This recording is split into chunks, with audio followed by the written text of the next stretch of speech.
Broadcast is now starting. All attendees are in listen-only mode. Good afternoon, and thank you for joining Your Hour with APA Virginia, sponsored by the Berkeley Group. Your Hour with APA Virginia is hosted on the fourth Monday of each month from noon to 1 p.m. We're going to give everyone a minute to log in and get settled.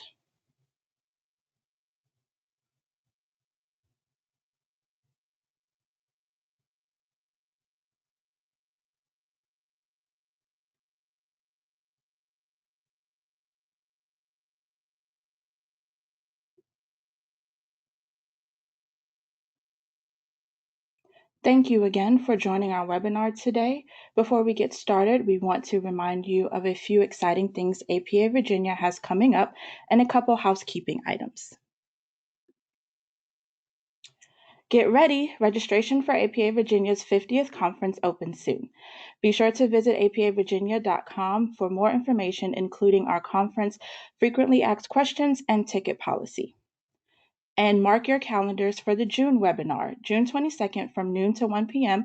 will bring you Look In Before You Lean In. More details to follow.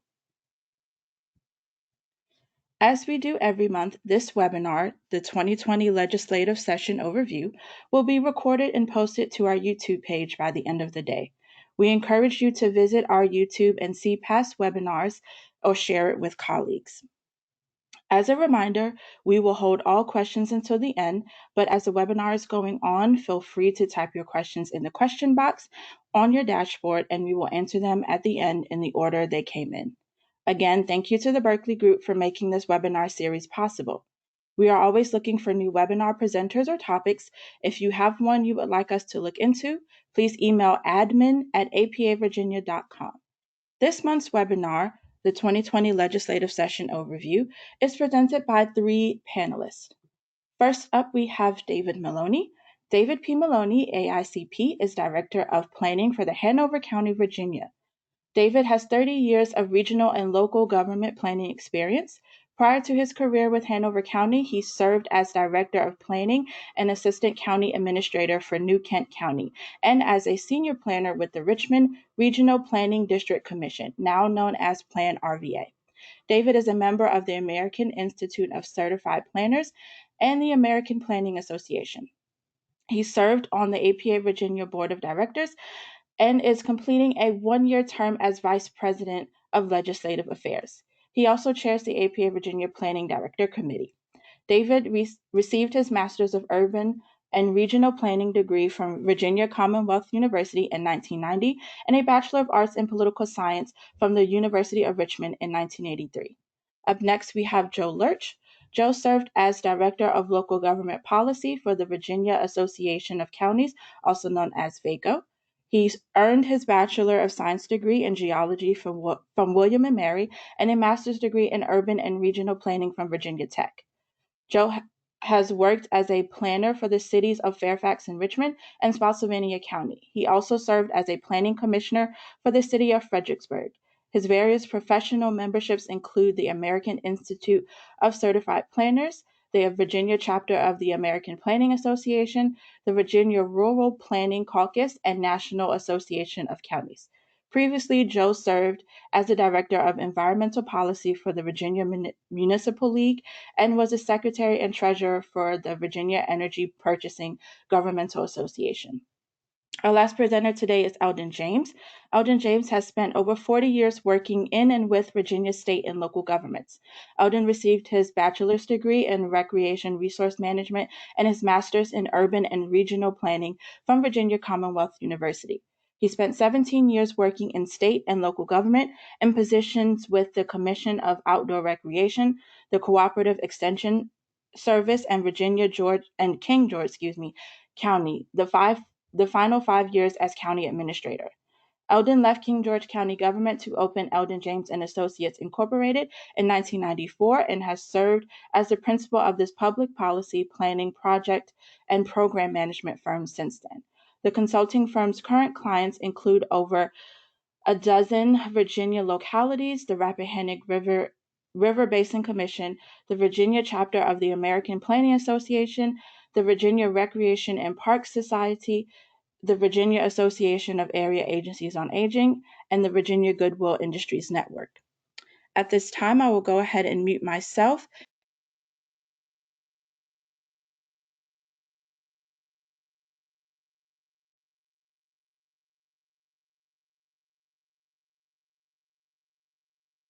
Good afternoon, everyone, and welcome to this month's APA Virginia webinar. This is David Maloney. We are going to be talking about the annual legislative update, and I would like to thank you all for participating this afternoon. So if we could get the next slide.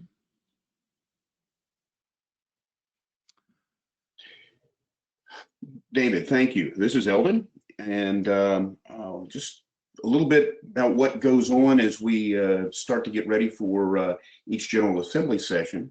This year, in December of 2019, APA sponsored for the second time.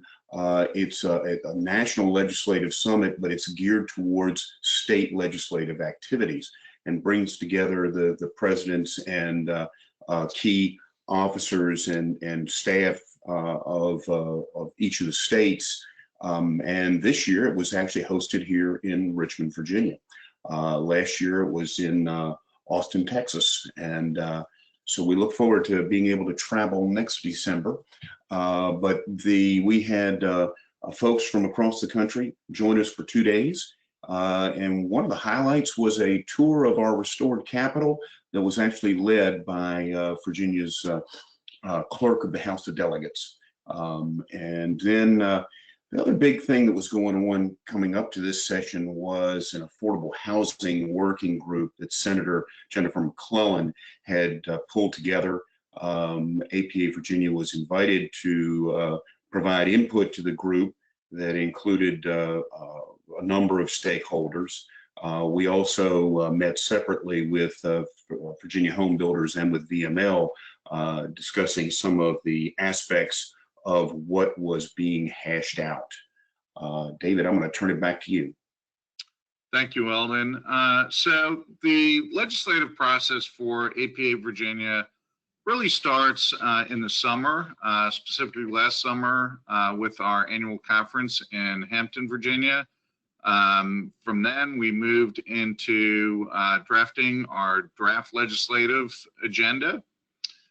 We presented the legislative agenda to the entire APA Virginia board during its September quarterly meeting. We updated the toolbox last fall as well. There's the last board meeting of the APA Virginia board. And finally, we work into the legislative session beginning in January.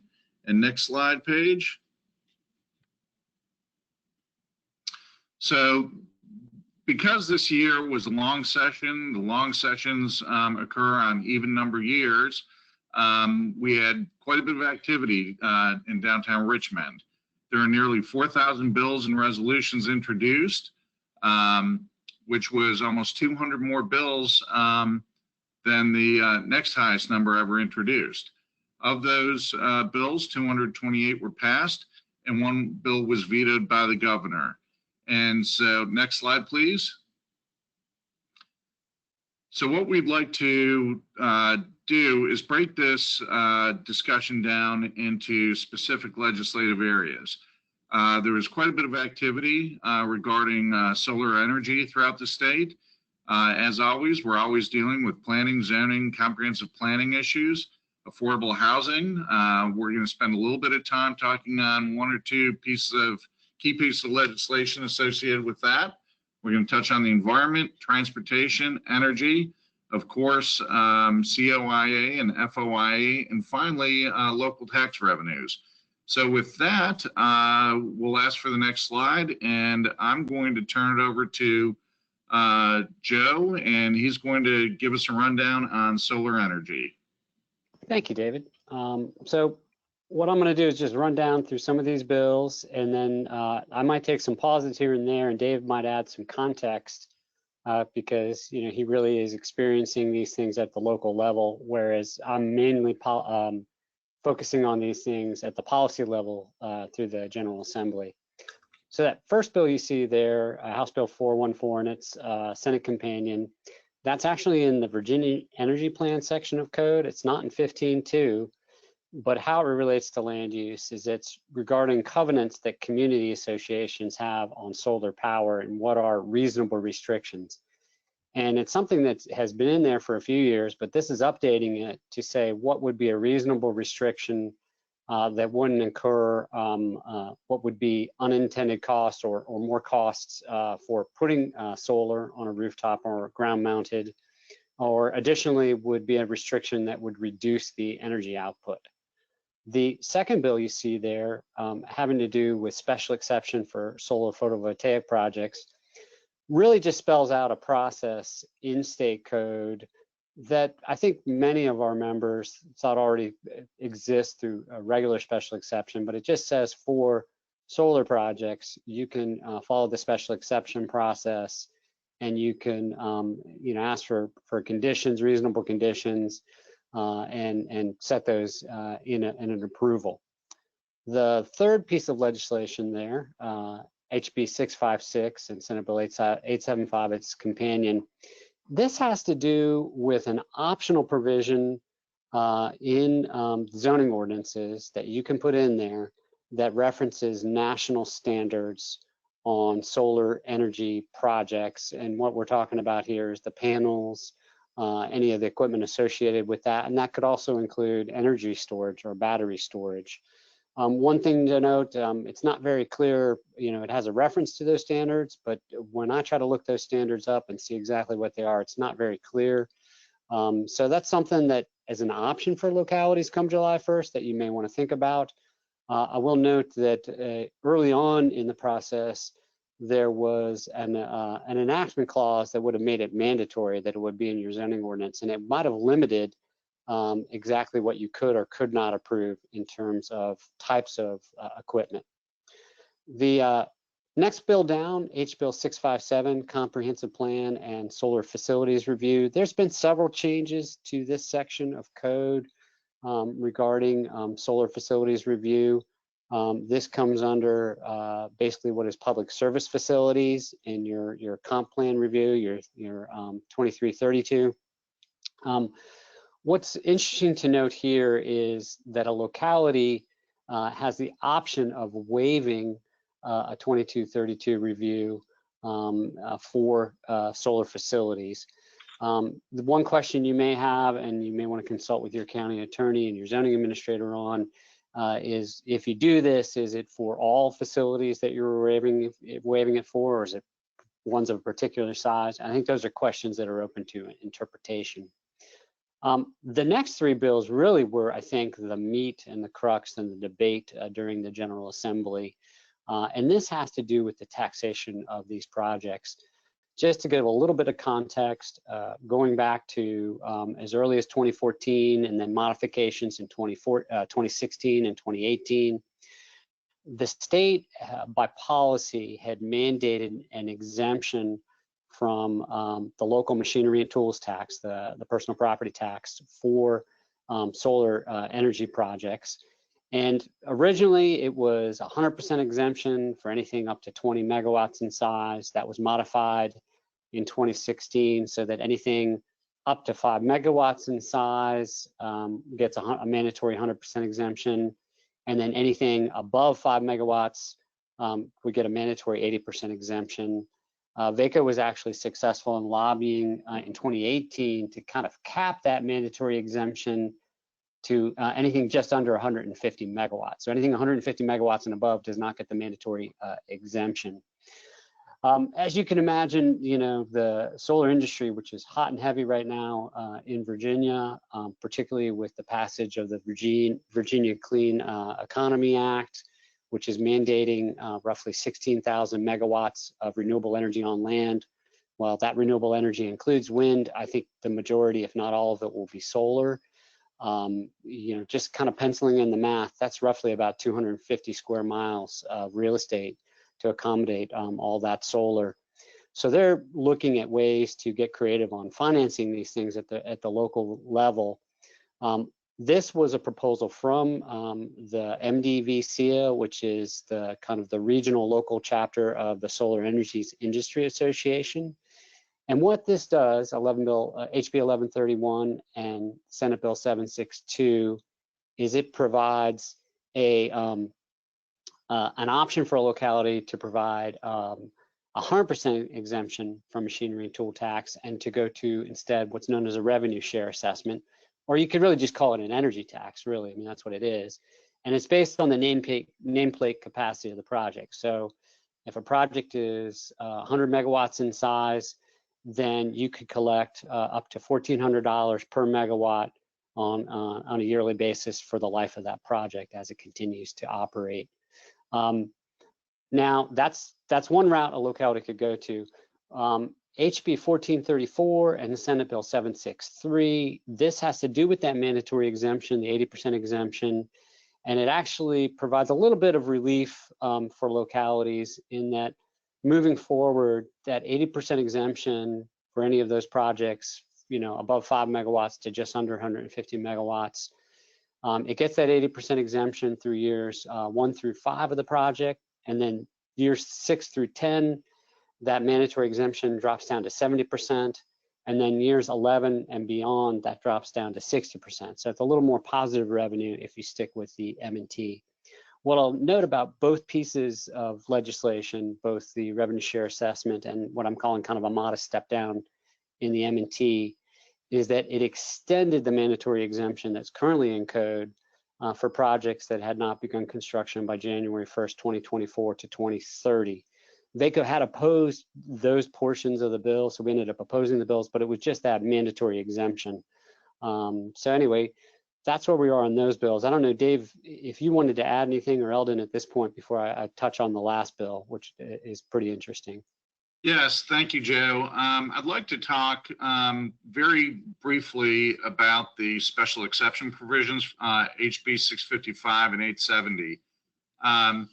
Here in Hanover, we've processed 2 cases for solar. One was ultimately withdrawn before it went to the Board of Supervisors for final approval. The other was approved, and if it's not under construction, I think they are getting ready to begin construction. But regardless, one of the advantages here that I see for local governments is the fact that we can negotiate property dedications, cash contributions. I would imagine for localities situated in more rural areas, there may be a more proliferation of these sorts of facilities. And it really provides a means for those localities to obtain funding for improvements that aren't necessarily caused by the solar facility, but that are reasonably related, such as transportation and frontage improvements, particularly for those facilities that may be located on rural, secondary, perhaps substandard roads. So I think there is an advantage to the locality. I don't really want to touch on the revenue component of HB 1131 and its companion Senate bill, or HB 1434 and its companion Senate bill per se. But one of the potential challenges I see from a land use perspective with these exemptions is perhaps a proliferation of smaller solar facilities as opposed to 1 or 2 single larger facilities. I call it solar sprawl, if you will.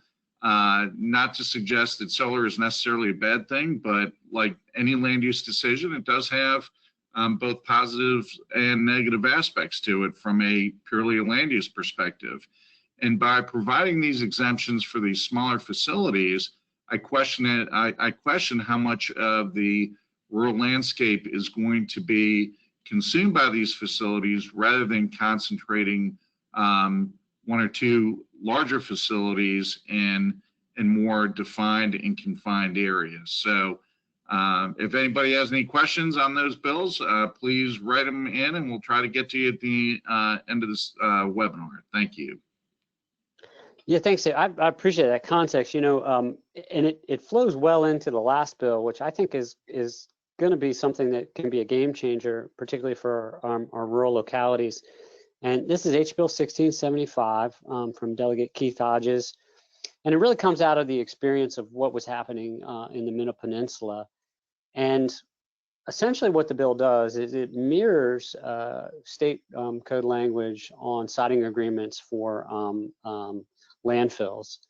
And what it says is if you are in a qualified opportunity zone census tract, then you need to get a siting agreement with the locality.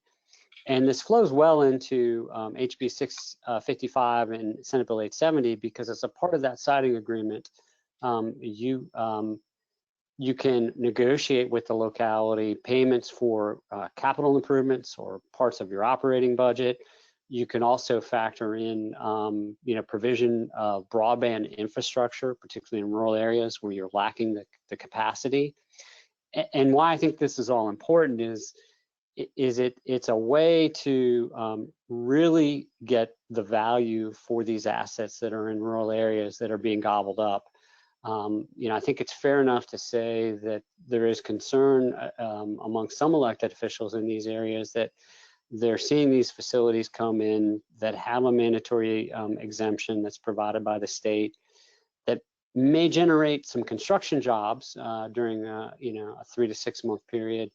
But once they're done, they may only have a couple employees there, and the energy that's being purchased is going, say, to a data center or to Amazon up in Northern Virginia. So they feel like there's kind of a discrepancy there. And so it's a way to really get more of the value for the siting of these in these economically disadvantaged areas. And just to be clear, this is qualifying opportunity zones, not the designated ones. And if you have questions on that, we can follow up to show you what the map of what that looks like in rural Virginia. Dave, to your point, and I think it's a good one about these smaller facilities. So if you're up to 5 megawatts in size, you just won't see any tax revenue from the M&T or personal property. You might see a boost in the real estate revenue, and obviously if it was in land use, evaluation, that portion would come out and you would get those rollback taxes. But HB 1675, the way I read that, applies to all solar facilities. So it could include those smaller ones. And so it may be an opportunity to work with developers and to try to figure out, as David, you said, what is the best location in concentrating these within your community, and what are those rural assets that you have, particularly in terms of agriculture or solar, that you may want to protect through your comp plan and your zoning ordinance. So that's all I had on those. Dave, I don't know if you had any other comments or Eldon before we move on. I think we can move on. Eldon? All right, comprehensive planning. The first bill I want to mention here is HB 585, which the final bill requires that each city with a population over 20,000 and each county with a population over 100,000 consider incorporating transit-oriented development strategies in their comprehensive plan in their next cycle. I emphasized require and consider because it was an interesting combination of words, and that's just an example of what can happen as a bill goes through the negotiating process. The bill as introduced would have required every locality to include those strategies in their comp plans. And so what you see as of July 1, if you're of those larger counties or city over 20,000, you're required to consider. The next one I'll mention is really just kind of a housekeeping more than anything else. House Bill 726 and its companion Senate Bill 746. And for locally initiated comprehensive plans of amendments of 25 parcels or more, they now can take up to 150 days before the governing body can take final action, rather than the time limit of 90 days, which had been in the code for years. Then the next one I'll mention is House Bill 672. This bill did not pass. It was carried over, and we don't usually highlight too much of carried over bills, except this was an interesting piece of legislation. It requires local and regional plans to consider there's that word consider again, but consider the impacts of things of climate change, and it's for any regional plans, your local comprehensive plans, and your zoning ordinance. But it didn't define what that meant. And so it was very vague and very broad. The bill ultimately died, was carried over to 2021 because of that. And we're just going to highlight it here because we may see a version of this in the future. I don't think you're going to see exactly 672, but there'll be some attempts, I believe, to put some meat on the bones of that one. Let's go to the next slide. And move on to affordable housing, and this is where you heard all those solar bills. We had just as much energy go into affordable housing in this session of the Assembly, and it really goes back to that working group that I mentioned previously. There was real determination that there was going to be legislation passed. The first bill I'll mention just deals with restrictive covenants, and it prohibits any deed that contains a reference to restrictive covenants that does any limitation of ownership of property based on race, religion, etc. Those things can no longer be recorded, and the clerk is directed to reject such. HB 854 is one that has some real potential. This directs Department of Housing and Community Development and Virginia Housing Development Authority to study and report back to the General Assembly before next session on ways to incentivize development for affordable housing. They will be calling together some kind of an advisory and stakeholder group, and nothing has happened at this point, but I would expect shortly that will kick off, because that group has to complete all of their meetings by the end of November. And so that's one to keep an eye on. Now, the next bills, HB 1101 and SB 834. These are the significant affordable housing bills that came out of that working group. From the perspective of APA Virginia, we're not particularly, we didn't oppose the final version of the bill, because the final version was not as unworkable as the earlier versions, but we have serious concerns with this legislation. Now, it is permissive. It is not a mandate on local government. And it amends the authorities, expands really the authorities under 15.2.2305 by creating a new section 2305.1. And basically every jurisdiction in the state can utilize this authority to create an affordable housing dwelling program if you're not already authorized under 15.2.2304, which is really the more extensive authority in terms of establishing programs. This legislation enables localities to establish a program, but if you choose to do it, it is extremely prescriptive in what your program is going to look like and what you've got to be willing to do. And consequently, we went on record with both patrons during the session that we did not feel that any locality, or maybe only a few, would ever take advantage of this because of what comes with it. And I'm going to let David comment in just a second, but I'll say this. If you're thinking about this or you're being asked to look at this, read the statute very carefully. There's a lot that comes with this.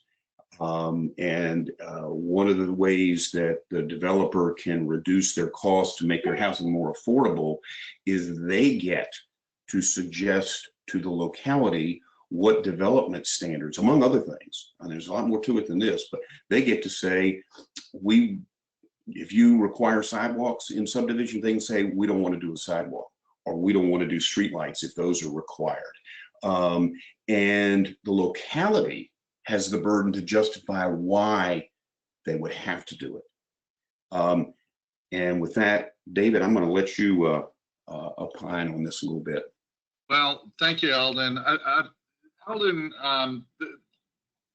the two biggest concerns that I would have with this bill, I think Eldon has highlighted. So because of the complexity and because it is voluntary, I think it really calls into question how many localities are actually going to adopt these ordinances. And that creates the legislative slippery slope. So at some point, if localities do not adopt ordinances reflecting these provisions, then does that provide the impetus, if you will, for the legislature to come back in future years, and instead of making this permissive, making it a requirement for localities. So again, it does represent sort of the slippery slope of legislation. But the one provision I really want to focus on, and there are two components of this, as Eldon mentioned, the developer can request which provisions of the zoning ordinance can be waived or minimized or modified. It is up to the locality to defend why that is needed, which is sort of a perverse reading of legislation. Typically, it's up to the applicant to provide a justification as to why a particular provision of an ordinance is either not applicable or unreasonable. And we deal with that in variance cases, but always the burden is on the property owner or applicant to demonstrate, because of the concept of legislative presumption. Local ordinances are presumed to be both constitutional and meet state code requirements. And this sort of turns that on its head. Secondly, because we're dealing with low and very low income households that would potentially benefit from this legislation, we're also saying that for those members of our community, they don't really need the same amenities the rest of the community needs. They don't need sidewalks necessarily that could take them to shopping centers, particularly in areas that have greater transportation challenges. They may not need the open space, or we're saying they don't need the open space that other communities can enjoy. They don't necessarily need the other amenities such as landscaping and so forth. And so we're really creating a second class of community separate and apart of what we would typically expect within the neighborhoods in our jurisdictions. So although I think we can all argue affordable housing is an issue, it's a real issue, and it's probably not something that's going to be resolved easily by creating what I'm going to call second-class neighborhoods or communities, often within communities. I just don't think that this is going to fulfill the needs throughout the state for those on the lower income scale. So from my perspective, this is just a bad piece of legislation that's crafted, and I think it's going to come back in future years and create even more challenges for local governments in trying to address the affordable housing issues that most of us are dealing with. So thank you. Thanks, David. Appreciate that. The final affordable housing bill we're going to mention is HB 1105, which adds the city of Charlottesville to the short list of localities that are authorized to use 15.2.2304. The reason that the home builders who have always objected whenever legislation has been introduced to add a locality to that list, they went along with this for a couple of reasons, but one was because Albemarle County is on the list, and Charlottesville is completely surrounded by Albemarle. So in their testimony, they were saying they weren't objecting because of that reason. Don't think for a minute that any other localities are going to get such deferential treatment from the home builders in the future. So don't put on your local list that you want to be added to 2304 unless you're willing to invest a great deal of time and energy. Let's move on to the next slide, environment. Thank you. First one I want to mention is the Virginia Community Flood Preparedness Fund. This used to be called Virginia Shoreline Resiliency Fund, so they just renamed it. But then the fund, assuming it is resourced properly, it'll be managed, the funds will be managed by Virginia Resources Authority, and the program will be administered by DCR. And they'll operate under MOA. One of the key things that the bill does is it authorizes localities to use monies from the fund to give grants to private property owners to make flood prevention and protection projects viable. It could be going for study as well as physical facilities, and actually it's meant to be a loan program. The grant comes in as they try to address the lower income geographic areas, and 25% of the money has to go for that, and localities are empowered to forgive the principal on those loans for low income property owners. The next bill, HB 542, directs the State Water Control Board to first do an assessment of risk of each locality and region for experiencing water supply shortfalls. They're also supposed to encourage cross-jurisdictional water supply projects. But then most importantly, they are directed to adopt regulations designating regional planning areas based primarily on river basins. Today, every locality is required to have a water supply plan. That water supply plan can be regional. It's up to jurisdictions to decide what the region looks like. This is moving in a direction to say that the Water Control Board is going to start defining regional planning areas that must be used and define them primarily on river basin basis, which means, and we'll pick on David in Hanover County, which means to us, I think, is that as we go forward, Hanover is going to be doing regional water supply planning in the York Basin with maybe Caroline, et cetera, and regional water supply planning in the James Basin with Henrico and others. And this one, I think, is going to set the stage for additional legislation in the future, because I think we're going to find this is going to be pretty challenging to move in this direction from where we've been. So stay tuned as this develops. The next bill, HB 859, requires the Water Control Board to adopt regulations that would have the owner of residential property where privately owned stormwater management facilities are located to disclose those.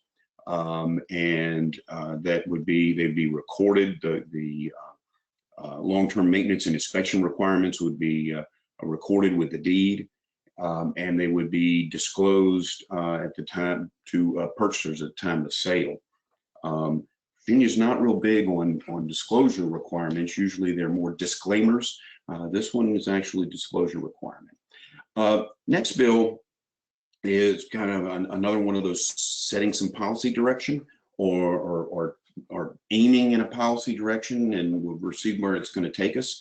HB 1042 and SB 883 establishes the Virginia Council on Environmental Justice, 27-member council that will advise the governor and provide recommendations intended to protect vulnerable communities from disproportionate impacts of pollution, and to provide those communities with some meaningful involvement in the decision-making process.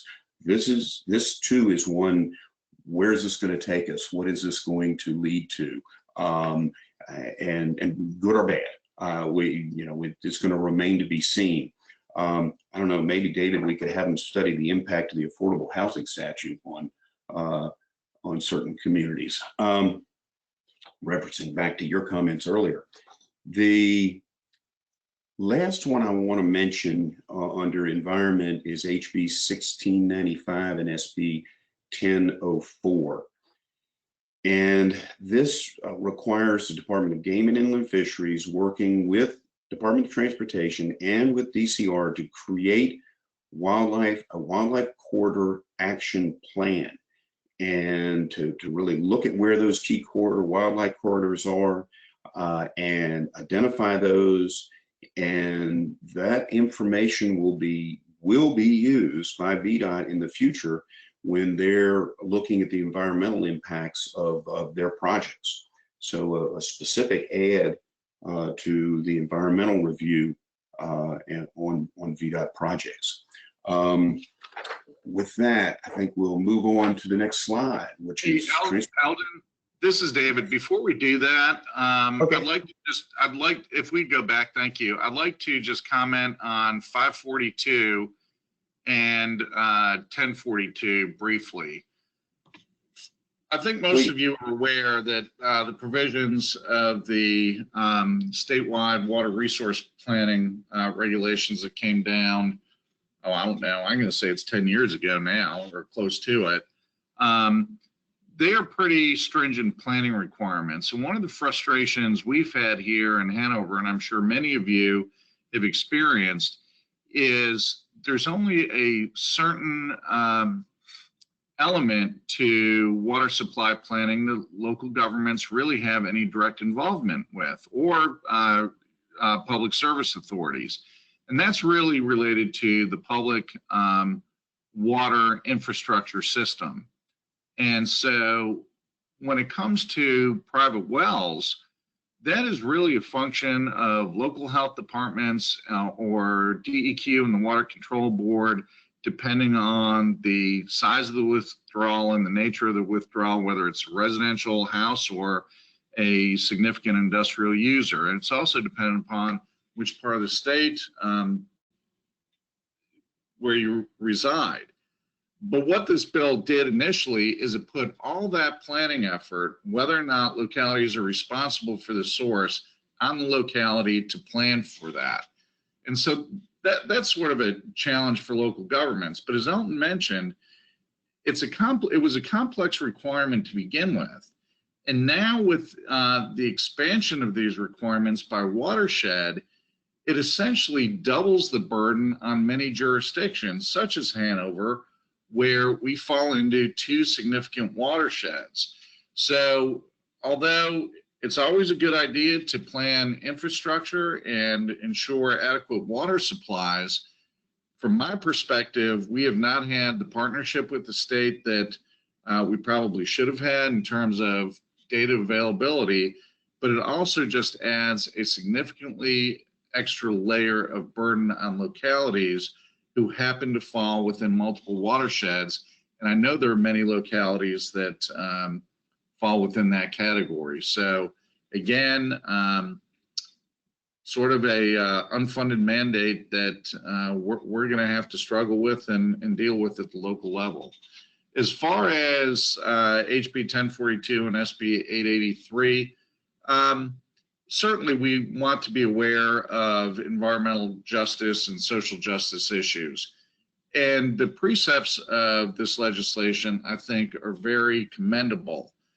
But given the lack of specificity as to what this environmental or the Virginia Council on Environmental Justice, what their authority is, what they will consider, there's plenty of opportunity for mischief at the state level, and I'll just leave it with that. So keep your eyes and ears open to see what comes down the line with this council.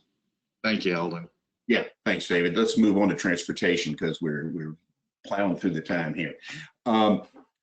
Some significant changes in transportation took place this session. HB 1414, SB 890 with a comprehensive funding package.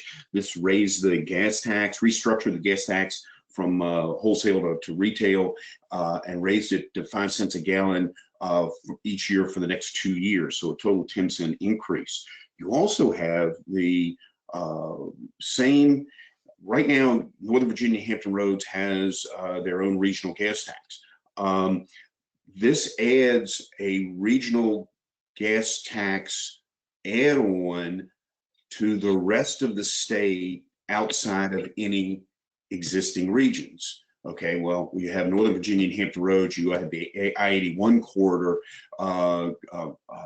gas tax corridor that was created a couple sessions ago. You have the next bill we're going to talk about, Central Virginia. Well, the rest of the state is also going to have that tax added, and that money will go back to the transportation district for capital projects. You had some restructuring of the Northern Virginia funds for WMATA, and then establishing the Virginia Passenger Rail Authority. Then that takes us to HB 1541, which was, had Northern Virginia Hampton Roads for years. Finally, I-81 corridor worked out a package in the previous session, and that moved forward. And so it was only kind of a matter of time before the next regional authority came forward, and that's Central Virginia. And it has that same regional tax. And I'm going to let David, as a member jurisdiction, it covers all PD Planning District 15 localities. David? Yeah, for those of you who are participating on this that fall within the Planning District 15, this is absolutely good news for our region. The authority will administer funding that's raised from a 0.7% sales tax, retail sales tax, and then there's also an additional wholesale gas tax of 7.6 cents per gallon for gas and 7.7 gallons of gas for diesel. So with this local funding, a certain percentage, and I just misplaced my notes, I apologize, but here we go. I apologize. 15% will go for transit, specifically GRTC. 35% of the revenues will go to regional projects, and 50% go back to localities. So again, depending on the locality within the region, the funding per locality will be a little bit different, but it certainly gives those localities in Planning District 15 a significant transportation revenue source. And so this is truly a great piece of legislation for the region. Thank you, David. And the last significant piece of transportation legislation is the Hampton Roads Transit Program, HB 1726, SB 1039, and basically creates from the grantor's tax 6 cents per 100 that would come in to fund the regional program. You'd also have a transient occupancy tax of 1% that would fund it, and little more controversial aspect of it, it dedicates another 20 million of revenues from the existing recordation taxes to supplement, and that's kind of statewide money. So that it's got a little bit of controversy associated with it, but that bill passed. David or Joe want to add anything on transportation before we move on to energy? No, I think we're ready to move on. Okay, next slide, please. All right. Okay, big policy statement bill, SB 714, excuse me, HB 714, SB 94. And it really sets forth some pretty significant policy statements of where Virginia is going and why. Probably the most significant metrics that are in here is that we're going to greenhouse gas emission reductions goals across Virginia will reach net zero by 2045. That will, on the electric power, will fully decarbonize the Commonwealth by 2040. So those types of broad policy statements, you know, the energy plan work that's going to have to go on is going to be for years to come. We're going to be talking about how to get there. You've probably already seen some of the press from Dominion on how much they say rates are going to go up because of this legislation. The other energy bill that I want to mention is HB 665. And this bill requires the State Corporation Commission, prior to approving construction of any transmission lines of 138 kV or more, to determine that the corridor for the line will avoid or reasonably minimize adverse impacts to the greatest extent reasonably practicable on scenic assets, historic resources recorded by Department of Historic Resources, and the environment. It's a pretty significant directive to the SCC, and we'll see how that impacts projects as we go forward. Next slide. All right, we're going to shift gears just a little bit. Conflict of interest, freedom of information. If you remember, in the 2019 session, legislation was passed directing that all local elected officials and chief administrators had to go through training, and this expands that to Industrial Development Authority, chief staff persons and members. This really came out of the incidents in Warren County and Front Royal. You also have a requirement that they will be required to file the statements of economic interest, much like local elected officials have long had to do. SB 138, again, that growing of the requirement adds regional public bodies to those that have to designate a Freedom of Information officer and the training required. So your planning district commissions, regional transportation authorities, whatever, now are captured by this. Now, you know, if you have members of those bodies who are already local elected officials, they're already doing this. But if you have citizen members, then they are going to be swept into this. Probably the most significant one was the last one on this list, SB 153.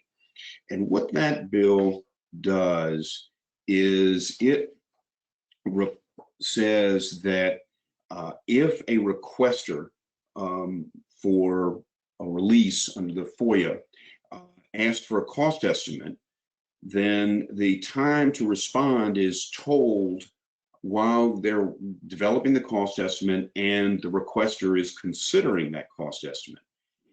And if the requester, after receiving that cost estimate, doesn't respond within 30 days, you can consider the request has been withdrawn.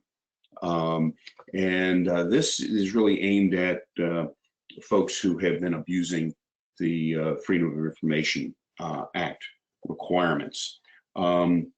Next slide.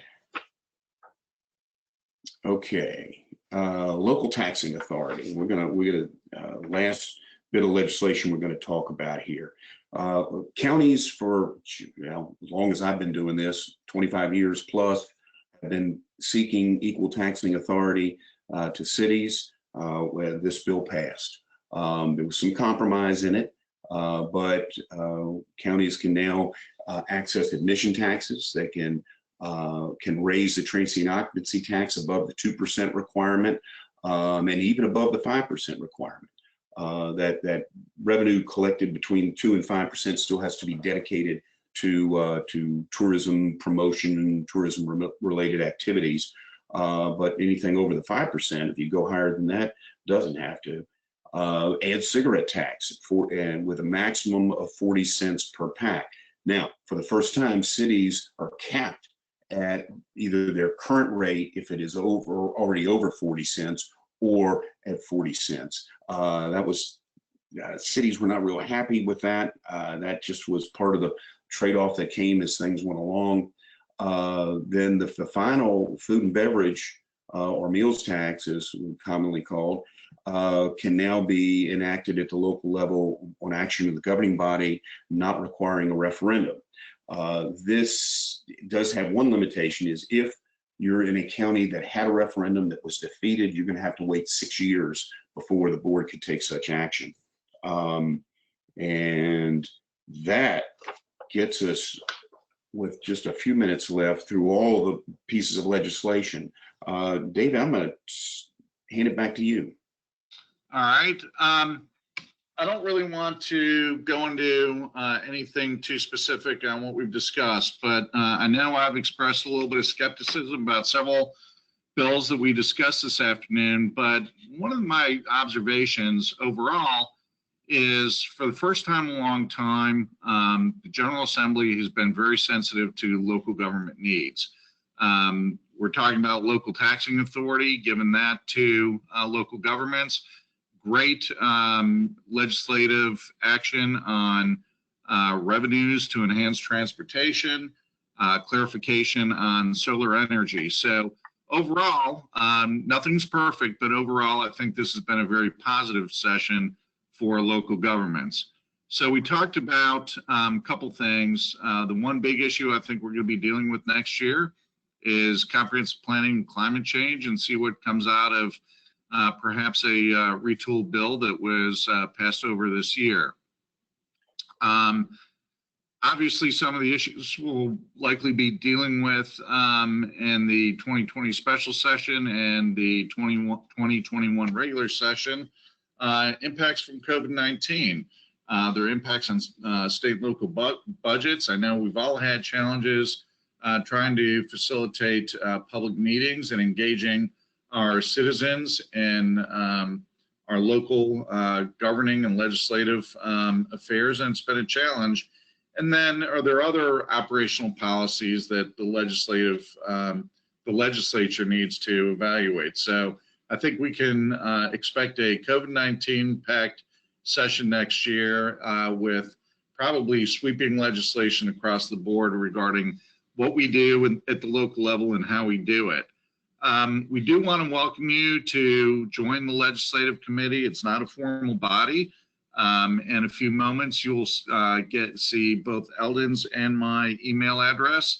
And if you're interested in participating, please email us, and we'll make sure you're included in the conference calls and the legislative planning sessions coming up later this summer. So from my end, I want to thank everybody for participating.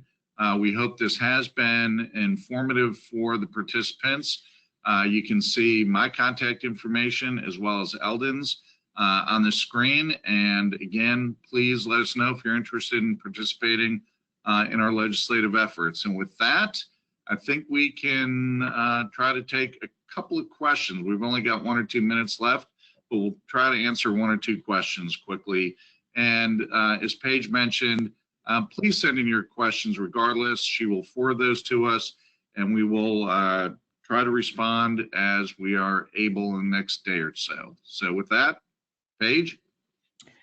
All right, thank you to our presenters today. I'll go ahead and get into a couple of questions. Our first question we have is HB 655 permits conditions regarding revenue which would be imposed. HB 1675 is a negotiation, correct? And is 1675 a may or a shall if they qualify? So I'll take that one, Paige. 1675 is a shall, if you take a look at the language. So if they're in that qualified opportunity zone census tract, that is a shall. And I think this is David. I think the first question was related to 655. Could you repeat that, Paige? Yes. 655 permits conditions regarding revenue which would be imposed. HB. Yeah, it's permissive through the special exception process. Localities can request the dedication of cash or real property, not necessarily the need for which is not necessarily generated by the project, but the conditions and rationale for those negotiations does have to be related to the project. And again, it also goes on to say if conditions continue and if there are amendments to part of the comprehensive implementation or revised zoning ordinance for those projects where the conditions exist, a change in the local zoning ordinance does not eliminate or negate those conditions unless the special use permit is actually amended and goes through the appropriate legislative process. Our next question is more of a request. I would like to see the map of qualifying opportunity zone. Our EDA was researching that for our proposed solar facility. Is that possible? Yes, this is Joe. I can send that to Eldon and I guess get that out to everybody. I will note that we did send out a notice to our board members and all the county administrators. We're going to be holding a webinar later this week that some of you may have already signed up for. We're going to go more into depth on HB 1675, and the presenters will be Delegate Keith Hodges, and then also King and Queen County Administrator Tom Swartzwelder. Thank you. I'm going to do one last question and then I will forward the remaining to our presenters.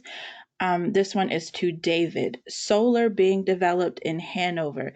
Is this the big one on Route 360? How large and what concessions did you get? It is the one on 360. It's just right around 200 acres, if memory serves.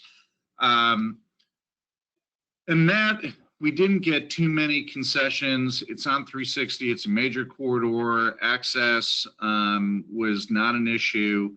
So the concessions that we did negotiate were primarily related to site design, such as buffering and landscaping, and those sorts of things. But we did not negotiate any dedication other than a standard dedication in accordance with our major thoroughfare plan. And when I say dedication, I'm referring to right-of-way dedication.